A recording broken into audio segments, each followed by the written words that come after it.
Vamos falar de economia agora. O ministro da Fazenda, Fernando Haddad, disse que acredita que a taxa de juros deve começar a cair de forma consistente e sustentável em breve. Embora não tenha dado expectativas ou prazos para que isso ocorra, o ministro disse crer que no próximo ano as coisas vão melhorar muito. É assunto para o Alan Gani, que está de volta aqui no estúdio para comentar esse tema. Eu preciso de um esclarecimento aqui, Gani.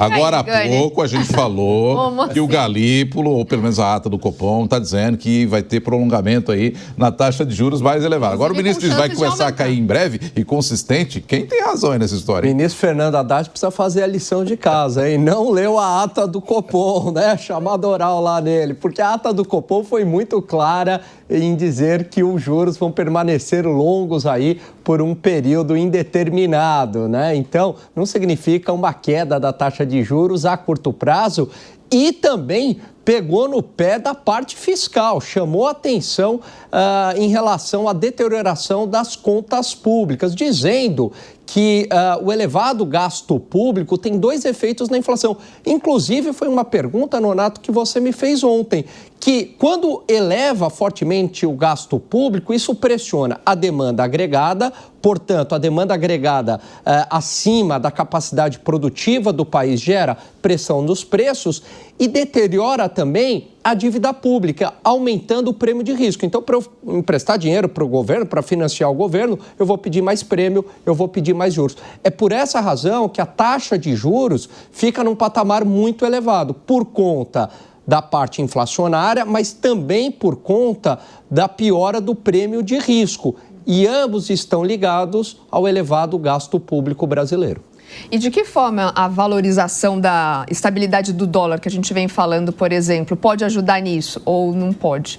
Pode sim, Soraya, um bom ponto.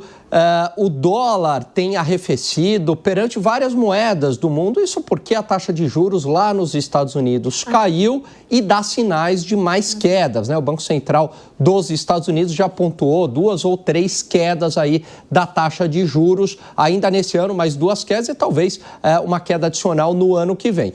Por conta disso, o dólar enfraquece em relação ao resto do mundo e isso ajuda a gente aqui. Por quê? Porque no processo produtivo há componentes importados, há insumos cotados em dólar, portanto, se o custo de produção se torna menor, há um repasse menor para o consumidor final. Se não fosse o dólar, talvez a gente já estivesse falando aqui, Soraya, numa Selic mais alta.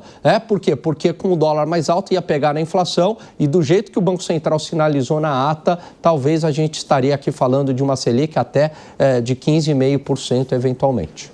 Agora, essa fala do ministro também não faz parte do show, ou seja, ele otimista, não faz parte daquilo que ele, como governo, também tem que deixar passar para o mercado, não? É um bom ponto, Nonato. Claro, né? O governo, se o governo não for otimista, quem é que vai ser otimista, né? Então, o governo federal tem essa missão mesmo, né? De vender um otimismo para o país. Não, tá tudo bem, a parte fiscal vai melhorar.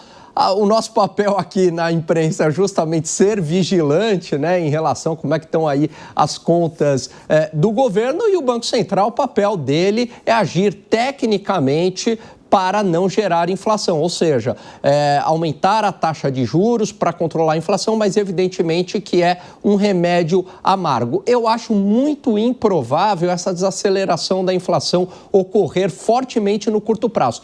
É verdade que ocorre uma desaceleração inflacionária, mas ela é muito lenta, Nonato. Veja que a inflação ronda aí na casa de 4,80%, 5% no acumulado de 12 meses, é ainda acima do teto da meta de 4,5%, lembrando que a meta é de 3%. E no ano que vem é ano eleitoral e provavelmente, sendo ano eleitoral, o governo deve pisar no acelerador do gasto público. É assim em qualquer governo no Brasil, em ano eleitoral. Infelizmente, a gente vê aí o governo, né, governos com vários auxílios, turbinando a política de crédito, a política fiscal, o que evidentemente atrapalha o trabalho do Banco Central e acaba potencializando a inflação.